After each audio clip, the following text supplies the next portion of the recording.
बिस्मिल्लाहिर्रहमानिर्रहीम। अस्सलाम वालेकुम। ये पार्ट 1 है।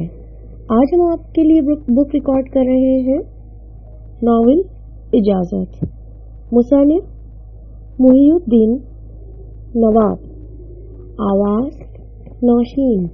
ये किताब आपके लिए बुक शेयर पाकिस्तान की जानिब से पेश की जा रही है। दीगर किताबों और मालूमात के लिए आप इस नंबर पर राब्ता कर सकते हैं 0300291960 पे मोहम्मद अजहर से। तो आइए सुनते हैं पार्ट 1। सफ़ा नंबर 5। इंसान की जिंदगी में कभी ऐसा मकाम भी आता है जहां से वो गुजर नहीं पाता। उसे इस मकाम पर कदम रखने की इजाजत नहीं मिलती। अगर वो इमिग्रेशन कवानीन पर पूरा उतरे तो किसी मुल्क की जमीन पर कदम रखने की इजाजत मिल जाती है। अगर नापसंदीदा रवैया अख्तियार करे तो अपने समाज में भी जगह नहीं मिलती। अगर उसमें हुस्न खूबी हो, फिर ऐसे में हुस्न नजर मिल जाए तो किसी के दिल में जगह मिल जाती है। गोया कभी कभी जगह बनाने के लिए हुस्न सलूक, हुस्न ज़हानत और हुस्न नजर की जरूरत पेश आती है। टैक्सी एक झटके से रुक गई। वो पिछली सीट पर बैठा हुआ था। उछल कर अगली सीट की पृष्ठ से टकराया, फिर झुंझला कर बोला, क्या मजाक है? ड्राइवर ने पलट कर कहा, मजाक केडिया वाले करते हैं। 2 घंटे पहले ये रास्ता साफ था, अब बोर्ड लगा दिया है कि सड़क की मुरम्मत हो रही है। पिछली सीट पर बैठे हुए नौजवान ने विंडो स्क्रीन के पार देखा, फिर सोचा कोई सड़क मुरम्मत करने वाला नजर नहीं आ रहा है, रास्ता साफ है। ड्राइवर ने कहा, भाई साहब, मील 2 मील 4 मील के फासले पर कहीं तो सड़क मुरम्मत हो रही होगी। सड़क बंद है का बोर्ड यहाँ लगा दिया गया है। मोहल्ले वाले 2-4 मील पहले ही खतरे की घंटी बजा देते हैं। नौजवान अब विंड स्क्रीन के पार नहीं देख रहा था, बल्कि खिड़की के पार चूड़ियों की एक दुकान की तरफ देख रहा था। इतने शौक से देख रहा था जैसे उसकी निगाहें नहीं, दिल भी उधर खींचा जा रहा हो। उसके मुंह से बेसाख्ता निकला, खुदा की पनाह, कितनी हसीन है।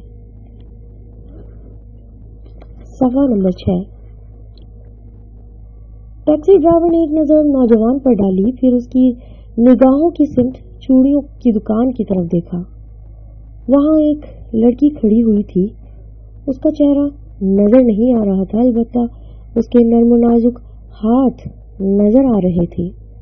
दुकान के काउंटर पर एक अधेड़ उम्र की औरत उसे चूड़ियां पहना रही थी। चूड़ियां मशरकी औरत का मुतरन्नुम सिंगार है। कलाइयों में पहुंचते ही दिल की तरह बजने लगती हैं। पहनते वक्त जब कलाई चूड़ियों में दाखिल होती है तो कलाई वाली ख्वाबों में दाखिल होने लगती है। वो अजनबी कौन होगा, कैसा होगा जो चूड़ियों वाली कलाई को थामने आएगा? है अजनबी, आ भी जा, आके जरा देख ले, ये दुनिया की पहली और आखिरी हथकड़ी है जो मैंने तेरे नाम से पहनी है। नौजवान पिछली सीट का दरवाजा खोलकर बाहर निकलने लगा। टैक्सी ड्राइवर दूसरी तरफ से घूमकर उसके पास आया। पहले जवान मुसाफिर को देखा, उसके बाद चूड़ियों की दुकान की तरफ देखा, फिर पूछा, आपने फरमाया था कि लंदन से आ रहे हैं? नौजवान पर जैसे सख्ता तारी हो गया था। वो सिर्फ उसी लड़की की तरफ देखे जा रहा था। ड्राइवर ने कहा, भाई साहब, ये लंदन नहीं, कराची है, पाकिस्तान है। यहाँ किसी औरत को दीदे फाड़ कर देखना गुनाह है, जुर्म है। उसने अपने सर से टोपी उतारी, फिर गंजे सर को उसके सामने झुका दिया। नौजवान ने चौंक कर पूछा, یہ کیا؟ یہ قدرتی گنجاپن نہیں ہے. نوجوانی میں ایک بار کسی کو چھیڑا تھا، اب تک گنجا چلا آ رہا ہوں. میں چھیڑنا نہیں چاہتا، صرف اس کا نام اور پتہ معلوم کرنا چاہتا ہوں. ارے یہ کیسا غضب کرنے جا رہے ہیں؟ نام پوچھنے پر 10، پتہ پوچھنے پر 10. یہ 10 کیا ہے؟ کوڑے. یہاں لڑکیوں کو چھیڑنے پر کوڑے لگتے ہیں، مگر وہاں تو ایسا نہیں ہوتا. آخر عورت بھی انسان ہے. جس طرح ہم کسی مرد سے باتیں کرتے ہیں اسی طرح کسی عورت سے بھی کر سکتے ہیں. اس سے پہلے کہ آپ باتیں کرنے کے قابل نہ رہے، میرا کرایہ ادا کر دیجئے، میں ڈگی سے سامان نکال دیتا ہوں. وہ غصے میں پاؤں پٹکتا ڈگی کی طرف گیا. پھر اسے کھولتے ہوئے سر اٹھا کر دیکھا تو نوجوان وہاں سے غائب تھا. چوڑی کی دکان پر پہنچ گیا تھا. اس لڑکی کے پیچھے کھڑا ہو گیا تھا. مرد، عورتیں، بوڑھے، بچے فٹ پاتھ پر سے گزر رہے تھے. اس دکان میں بھی چند عورتیں چوڑیاں پسند کر رہی تھیں. اگرچہ وہ مغربی ماحول سے آیا تھا تاہم ایک مشرقی لڑکی کو مخاطب کرتے ہوئے ہچکچا رہا تھا. اس کی سمجھ میں نہیں آ رہا تھا کہ کیا کہے، کس طرح مخاطب کرے. وہ چوڑیاں پہن چکی تھی. کاؤنٹر کے پاس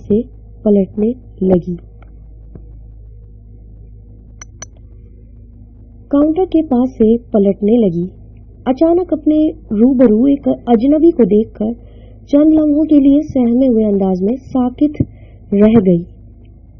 سہمے ہوئے حسن میں غضب کی جاذبیت تھی. اس کی بڑی بڑی سیاہ آنکھیں وحشت سے یوں پھیل گئیں جیسے شکاری کے سامنے پہنچتے ہی ہرنی چوکڑیاں بھول گئی ہو. مسافر رات کو راستہ بھولتے ہیں، وہ دن بھول رہی تھی. اچانک کوئی سامنے آ جائے تو بڑی محبت سے ڈر لگتا ہے، کہیں یہ وہی تو نہیں جو میرا راستہ بدلنے آیا ہو. کوئی اجنبی راستہ بدلنے آئے تو پہلی بار یقیناً ڈر لگتا ہے. اس نے خوف زدہ ہو کر چیخ ماری، دولہا بھائی! دوسرے کاؤنٹر پر سے ایک ادھیڑ عمر کے شخص نے پلٹ کر لڑکی کو دیکھا، پھر اس کی طرف بڑھتے ہوئے بڑبڑایا، لا حول ولا قوت. یہ سالیاں جب دولہا بھائی کہتی ہیں تو بھائی کیوں کہتی ہیں؟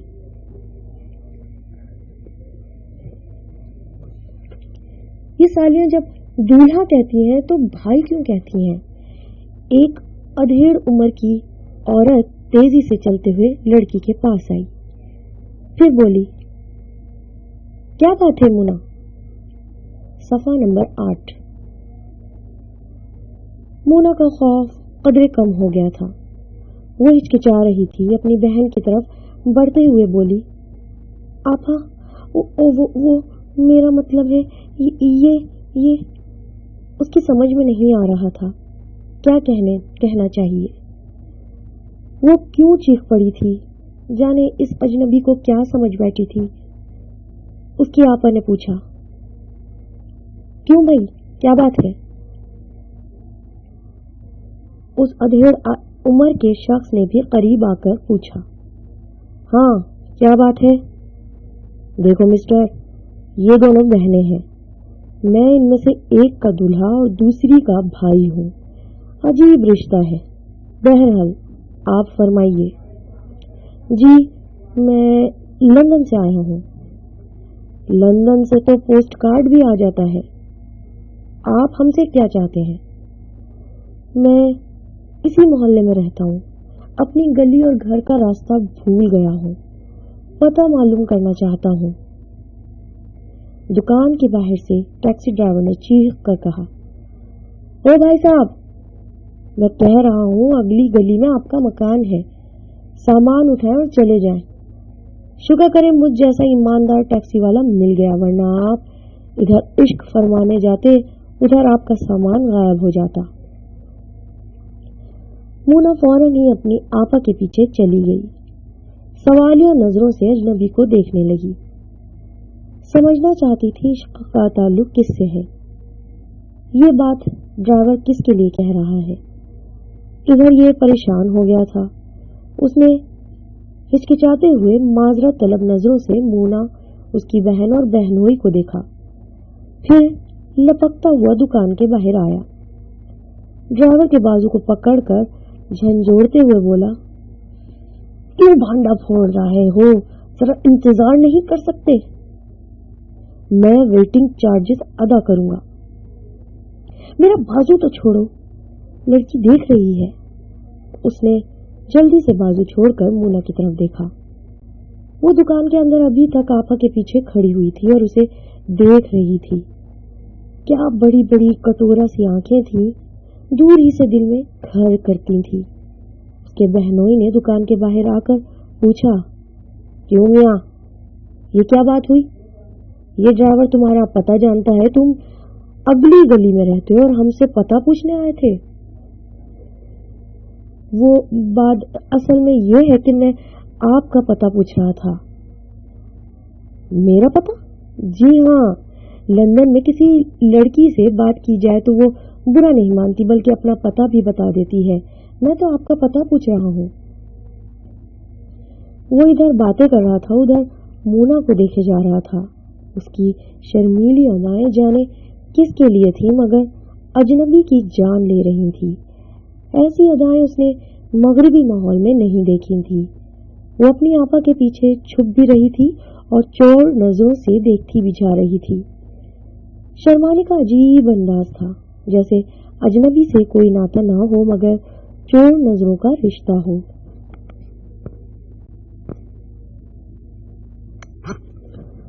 उसका बहनोई कह रहा था, मियां साहबजादे, मैं आजकल के नौजवानों को खूब समझता हूँ। लंदन से आए हो, सीधे घर जाओ। किसी और का पता पूछोगे तो घर तक नहीं पहुंच पाओगे। वो अपनी बहन का बाजू थाम कर उसके साथ चलते हुए दुकान से बाहर आई। अपने बहनोई के पीछे आकर खड़ी हो गई। नौजवान ने कहा, मैं आपके शहर में अजनबी हूँ। अगर आपसे कुछ पूछता हूँ तो जवाब देना आपका फर्ज है। एक छोटा सा सवाल है, क्या किसी की तरफ दोस्ती का हाथ बढ़ाना, किसी से तारुफ हासिल करना जुर्म है? लंदन से तुम पहले नहीं आए हो, मियां सैकड़ों आते हैं। खुद मेरे दोस्त का भाई लंदन में रहता है। नौजवान ने चौंक कर कहा, कौन रहता है? कहाँ रहता है? वहां से मेरे कितने ही दोस्तों ने अपने रिश्तेदारों को सलाम भेजा है। सफा नंबर 10। मुझे उन तक सलाम पहुंचाना है। आपके दोस्त के भाई का नाम क्या है? तुम उसे नहीं जानते, वो हमें क्या सलाम भेजेगा? जब से भाई का इंतकाल हुआ है उसने हमें भी भुला दिया है। उसके माँ बाप ने ख्वामखा उसका नाम मुरव्वत खां रखा। उसका नाम बेमुरव्वत होना चाहिए। मुरव्वत? नौजवान ने अपनी एक हथेली पर दूसरी हथेली जोरदार ताली बजाते हुए कहा, भाई मुरव्वत खान तो ब्राइट फूड्स में मेरे साथ ही रहता है और आपका जो नक्शा खींचा है ये बहू आप वैसे ही हैं। क्या नाम बताया था उसने आपका? ठहरिए मैं याद करता हूँ। वो अपनी कनपटी पर उंगली रख कर सोचने लगा। किन अखियों से मूना को देखने लगा। वो फिर अपनी आपा के पीछे छुपने लगी। उसने कहा, मुझे याद नहीं आ रहा है। कहिए तो अभी टैक्सी की डिग्गी से अपना सामान निकालकर उसमें से नोटबुक निकालूं और आपका नाम बताऊं? इसकी जरूरत नहीं है। मेरा नाम खलील अहमद है। अगर तुम सच कह रहे हो तो उसने यकीनन मेरे नाम कोई खत भेजा होगा। बिल्कुल याद आ गया, वाकई आपका नाम खलील अहमद है। उसने सिर्फ खत ही नहीं बल्कि तोहफे भी भेजे हैं। आपने तो मेरी मुश्किल आसान कर दी। अब मुझे दूसरों से आपके घर का पता पूछना नहीं पड़ेगा, आप ही बता दें। हमारा पता क्या है? वो सड़क के उस पार 10वीं गली में 10वां मकान है। पूरा मोहल्ला खलील अहमद को जानता है, जिससे पूछोगे वो हमारे घर पहुंचा देगा। नौजवान ने मूना की तरफ देखते हुए कहा, बस समझ लो कि मैं पहुंच ही गया। मूना ने अपनी आपा का हाथ थाम कर कहा, चलिए। आपा ने अपने मियाँ के बाजू को थाम कर कहा, चलिए। खलील अहमद ने उनके साथ चलते हुए नौजवान की तरफ देखते हुए कहा, जरूर आना, मैं इंतजार करूंगा। सफा नंबर 11। नौजवान ने अलविदाई अंदाज में हाथ हिलाया, मगर वो मूना को देखकर हाथ हिला रहा था। वो जा रही थी, दूर होती जा रही थी। वो एक टिक खड़ा उसे देख रहा था। फिर यूं लगा जैसे आसपास की दुनिया गुम हो गई हो, सिर्फ वही वो हो। उसके रास्ते में फूलों की पत्तियां बिखरी हुई हों। मूना की चाल में शायराना हुस्न था। उसके कदम यूं उठ रहे थे जैसे बादे सबा की हथेली पर पांव रखकर चल रही हो। मोहब्बत ऐसे ही सहर फूंकती है, सारी दुनिया को नजरों से ओझल कर देती है। अपने और इसके सिवा कोई नजर नहीं आता। फूलों की राह गुजर धुआं धुआं सी थी। वो आगे जा रही थी, उसका आंचल उड़ता हुआ पीछे की तरफ लहरा रहा था, जैसे अजनबी को छोड़ना ना चाहता हो। वो एक कदम आगे बढ़ती थी, फिर एक अदाए नाज से घूम कर देखती थी, अपनी निगाहों का चारा डालती थी, फिर आगे बढ़ जाती थी। हालांकि वो बेचारी कब की जा चुकी थी, लेकिन किसी के जाने से तसव्वुर नहीं जाता। खुली आंख का सपना रह जाता है। टैक्सी ड्राइवर ने उसे झंझोड़ते हुए कहा, भाई साहब वापस आ जाइए, वेटिंग चार्जेस बढ़ते जा रहे हैं। नौजवान ने चौंक कर ड्राइवर की तरफ देखा, फिर उस फुटपाथ की तरफ देखा जिस पर से गुजरते हुए अभी मूना गई थी। अब वो नहीं थी। चारों तरफ ट्रैफिक का शोर था। गाड़ियों के हॉर्न चीख रहे थे, कहीं टहटह गूंज रहे थे, कहीं जोर जोर से बातें करते हुए लोग गुजर रहे थे। हर तरफ शोर था, हंगामा था, सब कुछ था, मगर वो नहीं थी। ये दुनिया कितनी हंगामा परवर हो गई है। आंखों के फ्रेम में ना किसी तस्वीर को रहने देती, ना तस्वुर को कायम रहने देती है। अपनी बेपनाह आवाजों के पत्थर मार कर तमाम सपनों को चकनाचूर कर देती है। सफा नंबर 12।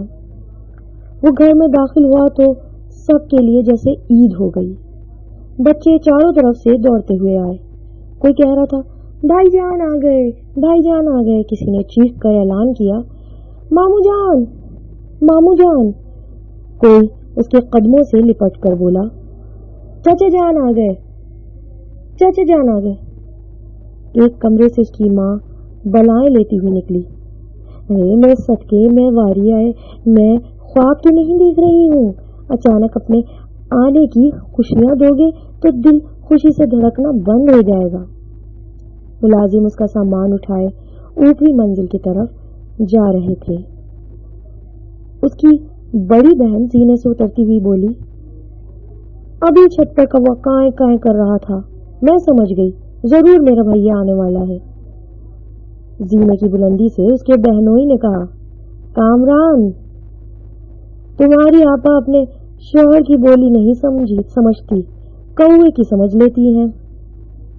उसके वालिद ने एक कमरे से निकलते हुए हैरानी से पूछा, अरे कामी, तुम अचानक कैसे आ गए? अपने आने की इत्तला तो दी होती, हम एयरपोर्ट लेने आ जाते। ओ पापा, मैं आप लोगों को सरप्राइज देना चाहता था। मम्मी सच बताइए, मैं इत्तला देकर आता तो इतनी ज्यादा खुशी हासिल होती? अरे बेटा, तुम जैसे भी आते मगर मेरे लिए खुशियां ही लेकर आते। बाप ने उसके करीब आते हुए कहा, تم زندگی میں دوبارہ اچانک آئے ہو. جب پیدا ہونے والے تھے تو ہم سمجھتے تھے ہمارے ہاں بیٹی ہوگی، مگر تم اچانک بیٹا بن کر آ گئے.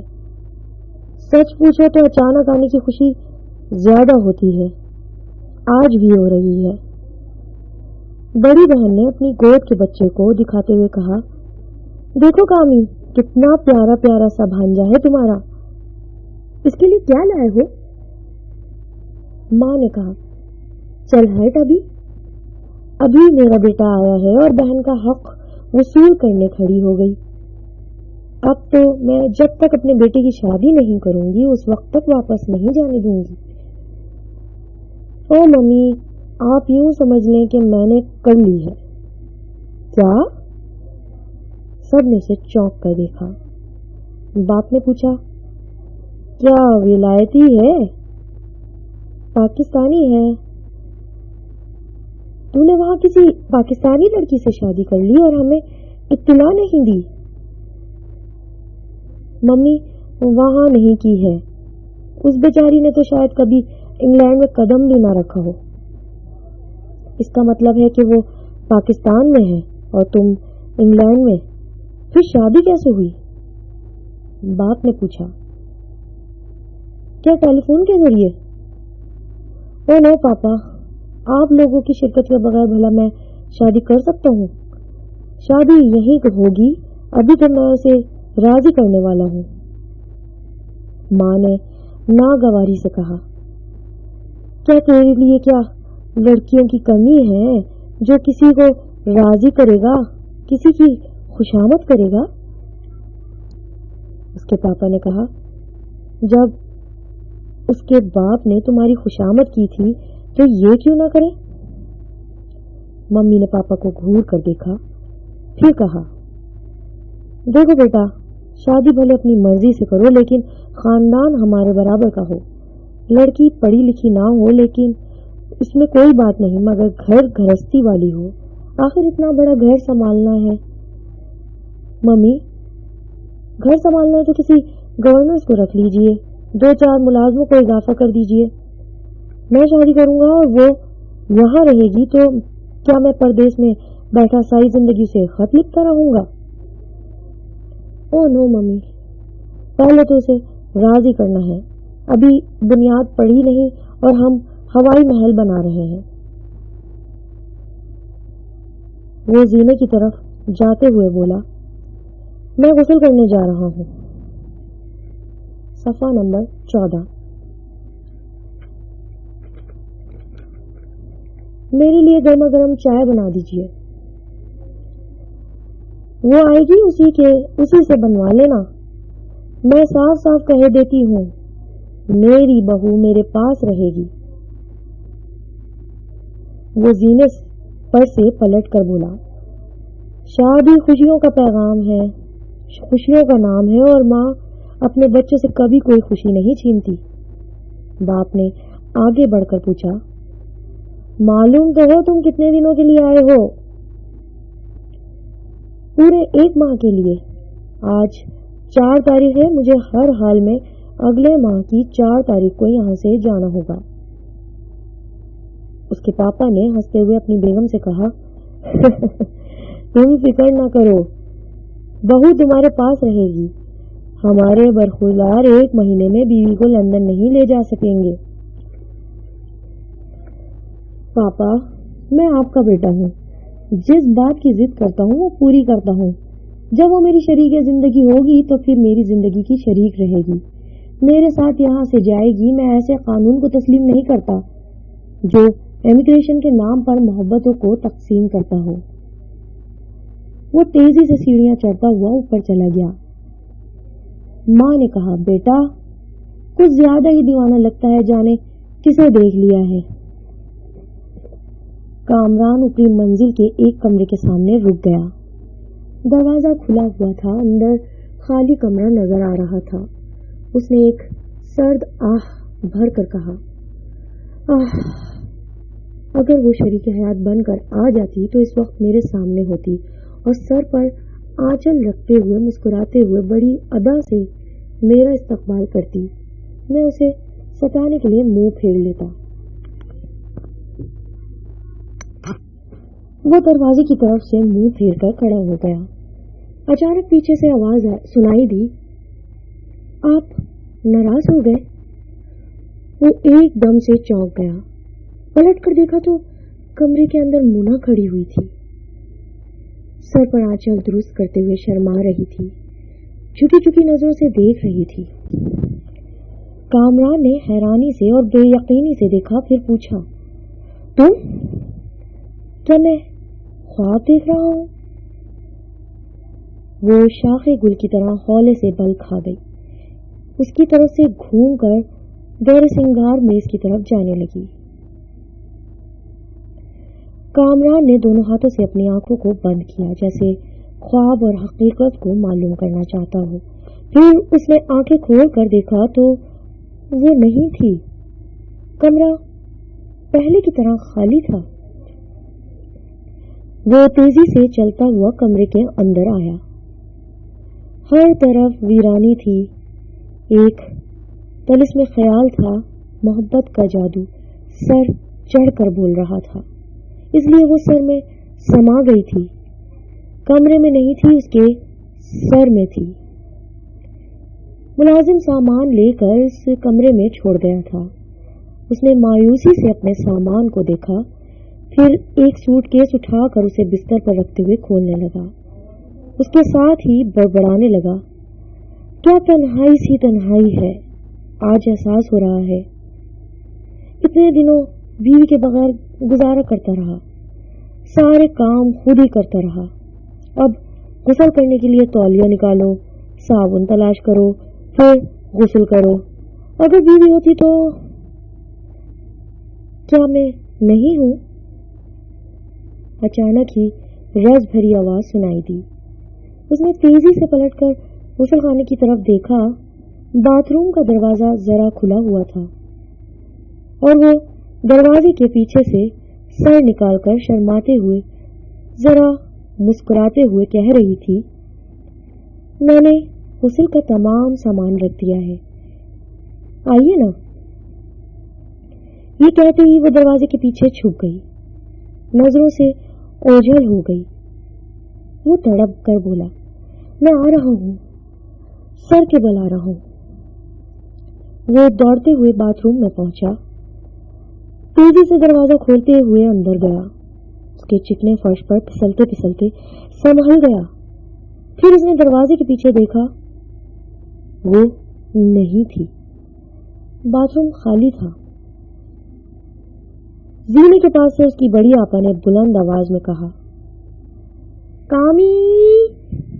मैंने गुस्ल का तमाम सामान, शैम्पू, गुस्ल खाने में साबुन, शैम्पू और तौलिया रख दिया है, और किसी चीज की जरूरत तो नहीं है। सफा नंबर 16। उसने नामुराद लहजे में कहा, जिसकी जरूरत है वो नहीं है।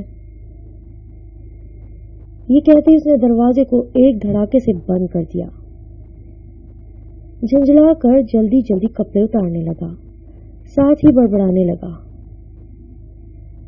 किसी शायर ने सच कहा है, कहते हैं जिसको इश्क खलल है दिमाग का, यानी दिमाग का कोई पुर्जा ढीला हो, पर आए घर की लड़की अपने घर में नजर आती हो तो समझ लो दो में से कोई एक बात होगी, या तो लड़की अपने घर आएगी या लड़का पागल खाने जाएगा। वो बुड़बुड़ाता जा रहा था, अपने सर को, चेहरे को और बदन को मलता हुआ साबुन का झाग बनाता जा रहा था। सर और चेहरे पर झाग ज्यादा हो गया था।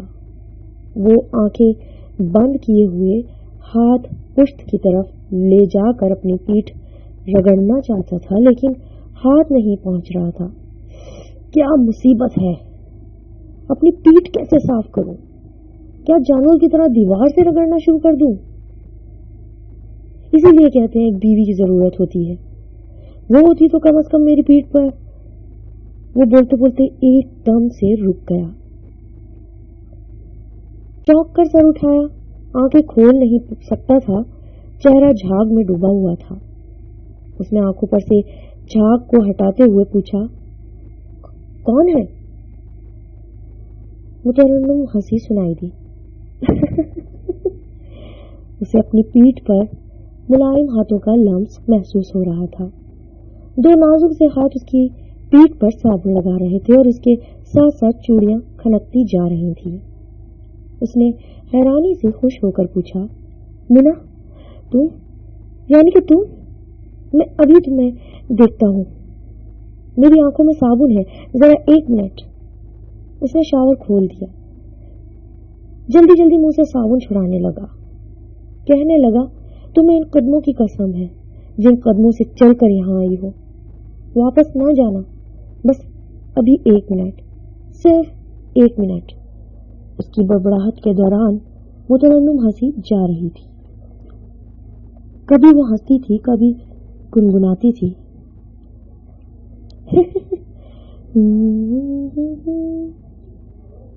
اس نے چہرے کو اچھی طرح رگڑ کر صابن کے جھاگ کو صاف کیا، پھر پلٹ کر دیکھا، وہ مترنم ہنسی گم ہو گئی تھی۔ گزرتے ہوئے وقت نے اس کے سامنے سے اس کے خوابوں کو چرا لیا تھا۔ وہ ہاتھ کہاں گئے جن کا لمس محسوس ہو رہا تھا؟ دھنک دھنک میری اوروں کے خواب کر دے گا، وہ لمس میرے بدن کو گلاب کر دے گا، قبائے جسم کے ہر تار سے گزرتا ہوا کرن کا پیار مجھے آفتاب کر دے گا۔ جنوں پسند ہے دل اور تجھ تک آنے میں، بدن کو ناؤ لہو کو چناب کر دے گا۔ اس نے بے بسی سے گہری سانس لی، پھر شاور کو کھول دیا۔ تیز پانی کی دھار اس پر برسنے لگی۔ صابن نہ صحیح، شاور ہی صحیح۔ پارٹ 1 یہاں پر اختتام پذیر ہوتا ہے۔ کتاب اجازت کا بقیہ حصہ پارٹ 2 پر سماعت فرمائیے۔ شکریہ۔